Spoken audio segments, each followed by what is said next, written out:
If that's complemented by having 5,000 more cops on the streets of Chicago. I don't believe that we should narrow it down to just police officers, Joe, is what I'm saying. That is an antiquated approach. I'm saying we've invested in detectives. Mr. Mayor, are you hearing what I'm saying? I'm agreeing with you that all of these other social programs are extraordinarily important. I just need a yes or a no, and then this will be the last time I ask. If you get all of those other social programs that 800 million that New York City does, Los Angeles, other people do with great success, would an additional 5,000 cops on the streets in Chicago help complement those programs to make Chicago safer? Look, we are working hard to make sure that our police department is fully supported. I don't believe that just simply putting out an arbitrary number around police officers is the answer. What I'm saying is policing and affordable housing. It's policing and mental and behavioral health care services. Yeah, that is Chicago Mayor being asked just a simple question, humiliated. A simple question that needs a simple answer that he can't give, he can't reply.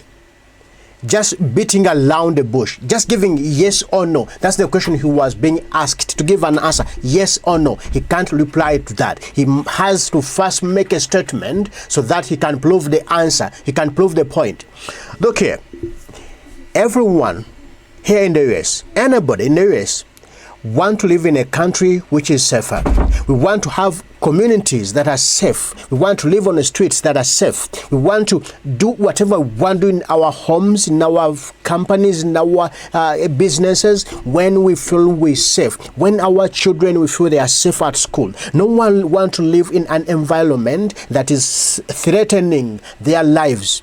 But some of our leaders, they have failed to do their jobs, and when President Donald J. Trump stand up to say, bro, you are failing your jobs, you are just sleeping on your jobs, let me come up with the National Guard to help the system, to help the process, to help the people get back their security, then they stand up and raise up their voices fighting President Trump that he is an autocrat. He can't do that to them because they have the powers over their cities, over their communities. They can do whatever they want to do, but the president is just becoming an autocrat. President Trump just said recently that he's going to send the National Guard to the second city, to the second state, and that's Chicago, to save the people there because the crime rate is going high, and because of the mayor, because of the governor, they are not doing their job. They are sleeping on their job. So that's why he's being forced to bring in the National Guard to help the situation. Let's first get President Trump, then we speak more. We have to. And after we do this, we'll go to another location and we'll make it safe also. We're going to make our country very safe. We're going to make our cities very, very safe. Chicago's a mess. You have an incompetent mayor, grossly incompetent. And we'll straighten that one out probably next. That'll be our next one after this. And it won't even be tough. And the people in Chicago, Mr. Vice President, are screaming for us to come. They're wearing red hats, just like this one, but they're wearing red hats. African-American ladies, beautiful ladies, are saying, please, President Trump, come to Chicago. Please. I did great with the black vote, as you know, and they want something to happen. So I think Chicago will be our next, and then we'll... Yeah. Now, just because of the statement, Donald J. Trump president said that he is going to Chicago. People are calling him that, president, come in and help us. We are dying. Insecurity is high. We are not safe. People are being killed. People are being, bad things are being done to us. We need security. We are not safe. We don't know what the mayor is doing. We don't know what the governor is doing. Please come in and help us. Then the governor, instead of finding why people are saying this, what's really going on, they are just against President Donald J. Trump. But they don't remember that President Donald Trump was elected by the people of America just because to do what they want him to do. To keep this country safe, to keep our cities safe, to keep our states safe. That's why people elected him, and that's what they want from him. So when you see these Democrats fighting so hard so that Donald J. Trump doesn't do his job, which they have failed to do, they just want to get a stand, a point to prove that, you see, he promised you he will keep you safe. He has failed to do it. He promised he's gonna keep our country safe, gonna keep your lives safe. He has failed to do the job. He's not a good president. That's an autocrat, because they want to prove the point on that. But let's first play this clip from of the mayor talking about that same issue when President J. Trump said is the next city, the next state is Chicago, where he's taking the National Guard to help the people, the African American, to help them to get their security again, which is going away. The mayor said this. The city of Chicago is not requesting that federal troops come and occupy our city. In fact, I have not heard any mayor across this country call for American troops to come and occupy our cities. Look. Okay, now, Mr. Mayor, you are not calling for the American troops to come and occupy your cities, but you are allowing the bad people, the gang members, the killers, the attackers to come and occupy the cities. So that people, when they are moving around the cities, when people are moving on the cities, in their homes, in the streets, they are being attacked. People are being killed. People are being murdered. People are being hide within your city. And you rather be with the bad people who are hurting your people, your voters, than having the National Guard to protect your people. I don't know what's going on with our leaders. We're working hard every single day to drive violence down in the city of Chicago. Since I've been in office, there's been a precipitous decline in violent crime in every single category. Just this year alone, we have a 32% reduction in homicides, almost 40% reduction in shootings and shooting victims. Robberies are down nearly 35%. Carjackings are down nearly 50%. We're moving in the right direction because we're making critical investments.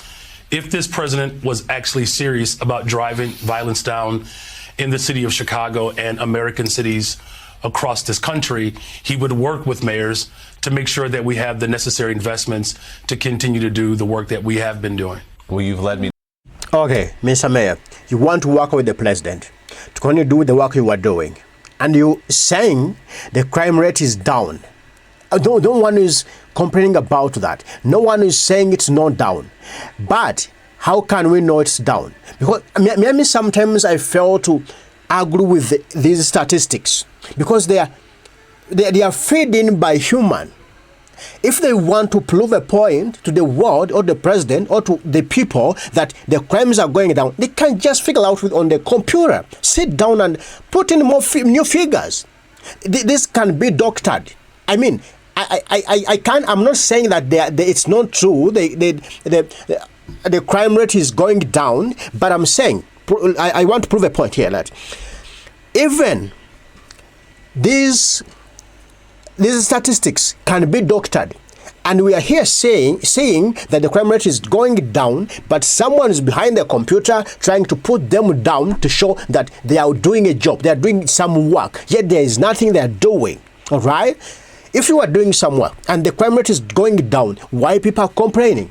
Why people are saying, please, Donald J. Trump, help us, bring in the National Guard, help, we are dying, we are being attacked, we are being robbed. Why the cars are being hijacked? Why people are saying that? All right? You just ask yourself, Mr. Mayor, just ask yourself why people are complaining, meaning you are not doing your job, meaning there is something you are not doing right. Okay, you just have to stand up and first ask yourself why people complain. That is the first question. Before you say no. Before you argue, first ask a question: why people are complaining? Then you go after that to find out why. Because you might be there in your office, swinging around. You don't know what's really on the ground when people are dying. All right? So first investigate before you act, before you speak. Yeah, we know. You are working, you are doing whatever you want to do so that your people are safe. But when people are seeing you are not doing the job, you are like sleeping on the job, they'll call someone to help them who they think he can do the job better than you. Yes, because Donald J. Trump is a man of action. For him is act. If you have failed, I will act. But for you, our leaders, for you prefer talking sweetly. You tell us beautiful stories. And you feel they are good programs, but you can't implement them. That's your problem, yo. To my next question, Mr. Mayor, which is, if not for these troops coming into Chicago, what would a productive relationship with the Trump administration look like? If they were serious about fighting crime in the streets of Chicago, what could they offer you that would be helpful?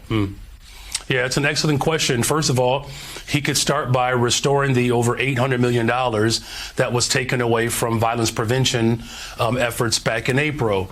Look, when I first became mayor of the city of Chicago, I made multiple requests to the previous administration to invest in violence prevention. That request remains. But these are also requests that I know that are being made in Baltimore by Brandon Scott, who's doing an incredible job. Barbara Lee in Oakland, who's doing an amazing job. Karen Bass in Los Angeles. Many mayors across this country. Randall Woodfin in Birmingham, Alabama. You are seeing declines that we have not seen in a generation. In fact, just the month of April this year, 2025, it was the safest April since 1962. Our work is working. This president and the federal government has a responsibility to ensure that cities have the resources that they need in order to continue to drive violence down across this country. And what programs? Okay, I'm seeing something here. Look here. Mr. Mayor, you are talking of the federal funding. It's like, I think now we have crime rates in different cities, in different states, because Donald J. Trump put on hold the federal funding that the mayors, the leaders could use to implement, to improve the security within our society, within our within the cities, within the states. Now, can I think that this is intentional? Let's leave it. Let the crimes go high so that the president can come in to bring back the federal funding, so that he can give us back the federal funding he put on hold. Is that the system? That's what you're thinking? Bro, I'm getting that in my mind. Something is coming out. Because if the mayor is talking of the federal funding, that because Donald J. Trump halted it in April, so that might be the problem. That might be the reason why the crime rate is going up there, is booming. So the crimes, are they intentional? That let's leave it to people so that they are attacked, they are beaten, right? They are robbed, their cars are hijacked. For the president to understand that we need the funding back, bro, even that, I think if we take it in that angle, can also be true. Yes, some people might be out there who are feeding on these federal fundings that are not feeding on it, might be the one behind all these crimes. Might. Yes. That let's do it so that the president get furious, so that the president understand that we need back this money. And whoever will come up to speak will say, because Trump halted the funding, the federal funding, that's why the crime rate is high. So that the people can now start blaming Donald J. Trump again. That, you see, we told you, Donald J. Trump halted the funding. Now we are being killed, we are being attacked, we are being mugged, our cars are being hijacked because of Donald J. Trump. And when they see him coming in, also coming in himself with the National Guard, they feel hurt. Bro, we wanted to give us back the federal funding, and now you see he's bringing the National Guard. We are not getting what we wanted. Maybe that's the reason. Just think about it. Yeah, I'm just thinking also about it. But you even think about it the way Mayor has put it. Yes. Would you want funded? What specifically do you consider to be violence prevention programs? $800 million be used for? Yeah, that's a great question. So we have been working with community violence intervention workers, or CVI. These are community-led organizations that are spending time on the ground in the neighborhoods, working to squash conflict, to prevent retaliation from occurring. Look, I live on the west side of Chicago. It's the Austin neighborhood, one of the most dynamic communities in the entire city, but it has been mired in disinvestment. I'm likely the first mayor in the history of Chicago to wake up in one of the most difficult, challenging communities. And that's why not only are we investing in CVI, or our community violence intervention workers, we're also investing in youth employment. This summer alone, we hired 31,119 young people. And in the neighborhoods where youth employment was the highest, we saw the most significant decline in violence. He also can help support mental and behavioral health care services. I've reopened the 3 mental health clinics. We've expanded mental health crises workers all over the city, so that when mental health crises occurs, a police officer doesn't have to show up to that scene. But we have a trained professional to be able to address these crises. The other thing that he can help us with is the federal government can help us with. I've revamped the entire Detectives Bureau within the city of Chicago, and now we have a clearance rate almost 77%. One of the deterrents of crime is to actually solve it, to bring closure, to bring justice. These are just a few examples that I know mayors across the country are calling for. This president in the federal government has literally declared war on poor people. I remember a time when presidents declared war on poverty. The federal government has a moral responsibility to do unto the least of these. And that's what we're doing in the city of Chicago. So Now, Mr. Mayor is saying, because they are lacking the federal funding, that's why in Chicago, there are no jobs. That's why the youth, the people in Chicago are jobless. That's why there are so many mental problems in Chicago, because the president put on hold the federal funding. All right? Because there is no federal funding, that's why the crime rate is so high. Yeah. That's a beautiful thinking, a beautiful imagination. That's a beautiful answer. Thank you, Mr. Mayor. Yeah, that's a good program you have for the federal funding. Let me ask you a question. It was just April this year, when President Joe Biden put on hold the federal funding. What about the fundings we were getting years back? What were they doing? You mean from April to now? This is August. The funding between April and August are the one you would have used to create jobs for the youth in California, in Chicago. The funding, the federal funding you would have got from April to now are the same amount of money you would have used to help the mental problem in Chicago. That's the funding we use to bring back the sanity in Chicago. What about the fundings we are getting years back? Because if you can complain of this just few months, from April, just like 3 months, right? You are complaining of that funding that is the problem of the high crime rate in Chicago. Then tell us, what about the funds we are getting those years? Why you never used those funds to put jobs for the youth? Why you never used those funds to rectify the mental problem in Chicago? Why you never used that money to do whatever you want to do right now? Why are you just crying for this piece of money? But years back you were getting the money. Where is that money? What was that money doing before? Tell us, Mr. Mayor, because you can't complain just of a penny dollars. Just of 3 months, you haven't got. Yet back years, we are being paid, given money, always. Tell us what that money put in place, right? That's the problem with our leaders. They think people are not thinking, people are not looking. Now they are putting all the blame to Donald J. Trump because he halted the funding, the federal funding. Oh, that's the problem. But years back we were getting the money, Mr. Mayor. Let me ask you, Mr. Mayor, those all sound like great programs. I'm curious, would you also like to get federal funding to help put 5,000 more cops on the street in Chicago? Would that help drive down crime?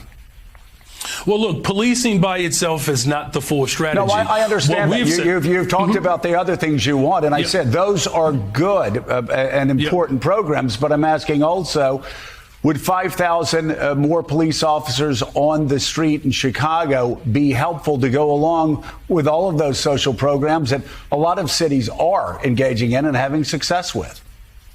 Well, look, here's the best way I can put it, Joe, is that in the 90s when I was in high school, we had 3,000 more police officers and we had 900 people being murdered every single year in Chicago. It's just not policing alone. Of course, we want more detectives. I know it's not policing alone, but I know it's not policing alone. You've told me everything else you want. I'm curious, and this does come down to an ideological difference between people. Do you believe that the streets of Chicago would be safer if there were more uniformed police officers on the streets of Chicago? I believe the city of Chicago and cities across America would be safer if we actually had, affordable housing. Look, okay, I'm not saying that that's not the question I asked. My question is, and I just need a yes or a no, do you believe the streets of Chicago would be safer if you got all of those other extraordinary programs put back into place, which do have a history of being successful, if that's complemented by having 5,000 more cops on the streets of Chicago? I don't believe that we should narrow it down to just police officers, Joe, is what I'm saying. That is an antiquated approach. I'm saying we've invested in detectives. Mr. Mayor, are you hearing what I'm saying? I'm agreeing with you that all of these other social programs are extraordinarily important. I just need a yes or a no, and then this will be the last time I ask. If you get all of those other social programs that 800 million that New York City does, Los Angeles, other people do with great success, would an additional 5,000 cops on the streets in Chicago help complement those programs to make Chicago safer? Look, we are working hard to make sure that our police department is fully supported. I don't believe that just simply putting out an arbitrary number around police officers is the answer. What I'm saying is policing and affordable housing. It's policing and mental and behavioral health care services. It's policing and youth employment. It's a full package. Of course, we want to make sure that our police department is fully supported. That's why I've invested in our Detectives Bureau, because what we have seen in the city of Chicago, when we solve crime, it acts and serves as a deterrent. It's policing and all of the other efforts that we're doing. Here's the last thing that I'll say to that. The federal government could work stronger to coordinate with my police department to get guns off the streets of Chicago. We've seen these coordination efforts work. Just a couple of weeks ago, the ATF working with my police department, we removed over 150 guns off the streets of Chicago that were trafficked in through Mississippi and Indiana. No one is saying that police officers don't play an incredible role in driving safety. They play an absolute pivotal role in that. But we have asked law enforcement to do too much. Police officers are being asked to be social workers, counselors. What I'm simply saying is, if we're going to build safe and affordable cities across America, the one thing that safe communities all have in common, they invest in people. We have a poverty issue in the city of Chicago and cities across America. Police officers alone will not put food on the table. Police officers alone will not guarantee a high quality education. Police officers alone won't drive down unemployment. We need all of it. The President of the United States of America and the federal government could restore Medicaid. They could restore SNAP. They could stop defunding our public education system. Here's the most important point here. Justice Brandeis, over 100 years ago, the first Jewish American to sit on the Supreme Court. He said that we could either have a democracy or wealth in the hands of the concentrated few. He said, but we cannot have both. We are fighting for our democracy and our humanity right now. This president's nescience of the Constitution will leave irrevocable harm on posterity. That's why, as mayor of the city of Chicago, we are standing up to tyranny, and American cities across this country are doing the same. Well, Okay, Mr. Mayor, you are standing up for tyranny. Yeah, it's true. And all the programs you're talking about is right. Yes, let's get by the Medicare. That's fine. All right, let's put jobs for our people. It's fine, bro. But it's all your job. You are sleeping on a job. That's why Donald J. Trump is trying to awaken you, because you are sleeping. You are sleepy. All that you are speaking, you are talking of right now. Why were you elected by the people of Chicago? Why were you elected? Why are you in that office to do exactly what you are saying? Why have you been so quiet? Why? Why are you not speaking out? Why are you not talking? Why are you not doing anything? So that the public can know, the people, the voters who elected you in that office can know exactly what is going on. You are just there keeping quiet. Then Donald J. Trump, after saying, I'm bringing in the National Guard, he awakened you. It's like we are sleeping, deep, snowing. And then the guy awoke you up, and then you are starting to realize that you were just sleeping on the job. Why are you not been doing that? Why are you not been complaining about that, bro? That we need SBCD, we need this, we are lacking such a thing, bro, so that the voters know exactly what's going on. But after being awakened, now you are back on track. We know whatever you're saying is true. It's wonderful. It's amazing. That's what we need. We need to first equip our people. People must be employed. All right. People must have a better education. All right. Everything must be really funded really well for everyone to be happy, to cut down the crime rate in the society. That's true, Mr. Mayor. But it's your job to raise up your voice. It's your job to speak up. It's your job to inform the world. No, it's your job to make the president know that you look here in Chicago, we are losing this. We are missing this. Mr. President, you are not doing it. But even you are just sleeping there, waiting for your salary and sleep like that. And I agree, Mike, and we've talked for endlessly over the past several weeks months about Medicaid cuts disproportionately hurting the poor, while tax cuts disproportionately help the richest billionaires and multinational corporations. Same with SNAP funding. And I will say, even though a lot of Democrats don't like to talk about it, I'll even say USAID. We need to help the poorest of God's creatures overseas as well. So I agree with that. And I also agree, police by themselves aren't the answer. But you look at all of the great social programs that the mayor was talking about and a strengthened police force. I think most Americans would agree combined, that would make a big difference. Yes, it would. And Mr. Mayor, in what you were just talking about, Chicago is it's just like a lot of other American cities, big American cities especially. If you pull the string on crime, especially juvenile crime, you'll find that string will lead you to fractured family structures. It will lead you to juvenile crime, growing juvenile crime, and it will lead you eventually to not enough good teachers and not enough good elementary schools. So my question to you is, in terms of the money that you're talking about the federal government taking from you, how much is being deprived from getting to local public schools in Chicago? Yeah, that's an excellent question. And as a former public school teacher here in Chicago, I can tell you, our school district is a microcosm of the larger challenges that we have system-wide. And if you just look at ESSER funding, for instance, if the federal government would have extended the ESSER dollars for the city of Chicago and cities across this country and school districts, we would literally have a surplus in our budget to provide social workers, counselors, libraries, librarians, class sizes that are manageable, protecting the LGBTQ plus community, protecting the immigrant community, protecting Black history, ending this privatization of public assets, right? These are real consequential challenges, right, that we are experiencing because of the defunding of our public education system. We're working hard in Chicago and the state of Illinois to ensure that every child has a high quality education. Joe, you said something earlier that really resonated with me. My desire is to build the safest, most affordable big city in America where children can actually walk to school. I'm old enough to remember when we could do that. Walk to a neighborhood school where the teachers taught my brothers, they taught my uncles, right? We're talking about standing communities that allowed for communities to be strong and to be firm. And that's what we're building in Chicago. And you're absolutely right. Cutting those critical resources to poor people across America is unconscionable. It is one of the most iniquitous forms of governance that I've seen. As I said before, Matthew 25:40, when you do unto the least of these, you do it unto Jesus. And that's the conviction that I lead by. And unfortunately, our federal government has lost its way in terms of its responsibility to working people. Mr. Mayor, Gene Robinson is with us.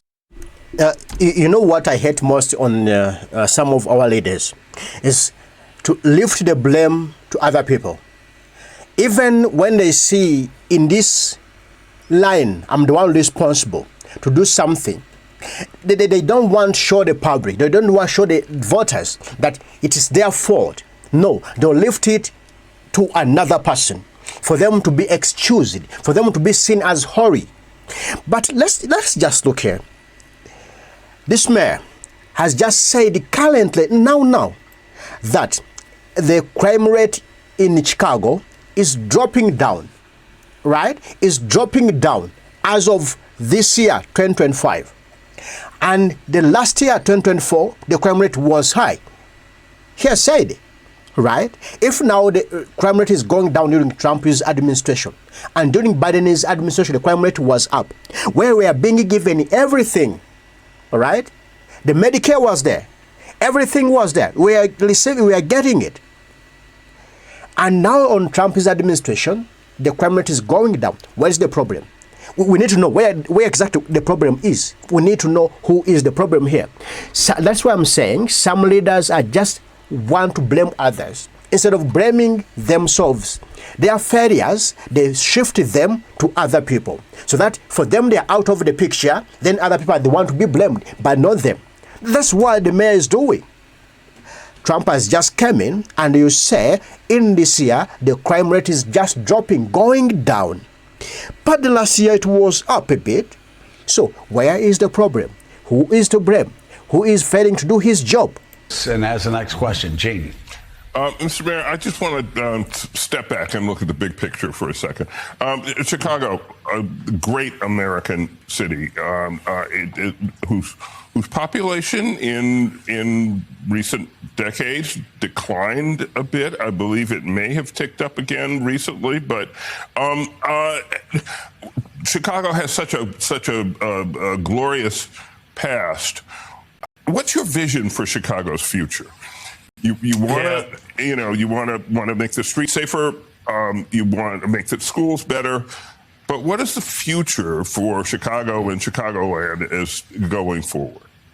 Yeah, we're the soul of America. The most diverse economy in the entire country. Not one industry comprises of more than 20% of our GDP. The world's fresh water is in our front yard between the Great Lakes and the St. Lawrence River. And as I said before, a safe and affordable big city. What good does it do to have a city where people feel safe, but we can't afford to live in it? There are parts of this country where the average price of a home is over $1 million. In the city of Chicago, you could still afford to purchase a home. Rent in some parts of the city, of the country rather, over $4,500 for rent. In Chicago, we're roughly $1,200, and we're working to lower that. By the end of my first term, Eugene, we'll have built over 10,000 affordable units. And as I said before, you're seeing a precipitous decline in violence, 32% reduction in homicides, almost 40% reduction in shootings and shooting victims. My vision for Chicago is pretty straightforward. Is to build the safest, most affordable big city in America. Our population grew last year for the first time in over a decade. We are seeing unprecedented levels of investments, over $20 billion of new investments just since I've taken office. We're talking about thousands of construction jobs.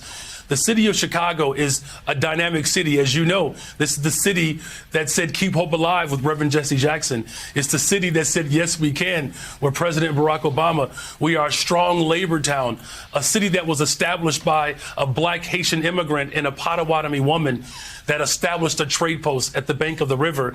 And now the world can revel in all of the glory that the city of Chicago has to offer. So safe and affordable. All right, Democratic Mayor of Chicago, Brandon Johnson, thank you as always for being with us. Greatly appreciate it. Now, Okay, the mayor is talking of safest, most affordable city. Safest, most affordable. That's a good narrative. That's good. All of us want to live in a safe environment and an affordable environment. Good here, you are doing something for the homelessness. So people can get affordable houses. People can get where to sleep, where to stay. That's great. So let's wait to see exactly what will come up after your term. All right? And don't do it again to sleep on job. All right? Don't just wait for President Donald Trump to wake up and say, I'm bringing the National Guard to Chicago. Then you wake up, you realize, oh, I'm a leader here. I have been not doing something. Now let me do something. Bro, always be awake. Always be alert. Always do what people elected you to do. That's why Trump is different from you. For him, who knew exactly what to do and promised it to the people that I'm going to do A, B, C, D. Just look at the border. Now the border is safe. Just look what he said, bro, that I'm going to bring in more jobs for the Americans. He's doing it. All right? More companies, more businesses are coming in, are flocking into U.S. so that the U.S. people can get employed. That's the president, and that's what he promised. He said, I'm going to make America great again. I'm going to bring back our dignity. He has done it. Look at the World Trade Order. It was a mess. People were stealing from us. But the president said, no, enough. You are not going to be stealing from us always. We need our money back. We need to get something from you. The tariff plan, we are getting billions and billions of dollars every day. That's because of him. All right? And U.S. is respected now around the world more than before, just because of Donald Trump. And he said it, I'm going to do it, and he has done it. That's why currently Donald Trump is so popular everywhere, anywhere, because he's fulfilling what he promised. Just within 1 year, everything is up there. So, Mr. Mayor, always think of what you promised the people to do. And always think about your job. What am I responsible of doing? What am I supposed to do? And you do it. All right? If you see there's a problem, if you see there is a barrier, stand up, speak up. Don't just zip your mouth and you wait for somebody to pitch you. Then you speak out. You know why I've been not doing the job? You know why this isn't like a that? Because of A, B, C, D. No. No one will excuse you for your failing to stand up, for you failing to see that here there is a problem. And if I don't do this, it's going to lead us there. So it's always you a leader, because you are leading us to somewhere. You have to see first before we see it. So it's you to guide us before we reach there, that you know what, Chicago people, we have this problem. This is the way we can solve it. We are not solving it because of Donald J. Trump, and the people know. But if you just keep quiet, Mayor, it's you who is sleeping at your job. So next time, do something. And we do appreciate all the programs you've spoken of, you are speaking of, you are telling us, you are flaunting. They are good programs, beautiful programs, amazing programs. All right? And we love to see them. And that's the America we're talking about. And that's the American dream we're talking about. So, Mr. Mayor, let's work for the people. All right? Then the crime rate will go down, and Donald J. Trump will not bring in his National Guard. But if we fail to do our job, the National Guard will be here. I know it's not the solution. Yeah, I believe it's not the solution. I agree with you. It's not the solution. But for the meantime, if we have nothing to do, we need it, right? If we can't do our job, if we see people are being attacked, all right, our streets are not safe, all right? People can't go in the restaurant to eat some food, all right? We need the National Guard to bring back that confidence, all right? To bring back the order, all right? Then after getting back our order, after getting back the confidence, then let them go and we do our business again. But we not just sit here alone and wait. Our people being killed, our people being murdered, our people being attacked, the cars being hijacked, all right? And we just wait because we don't have the funds. No way. No one will tell that and accept and believe it. He will say, bro, you first do your job. Because being a leader is fighting tooth and nail to see that you solve people's problems. If you fail to give us a solution to our problems, then what are you doing in the office?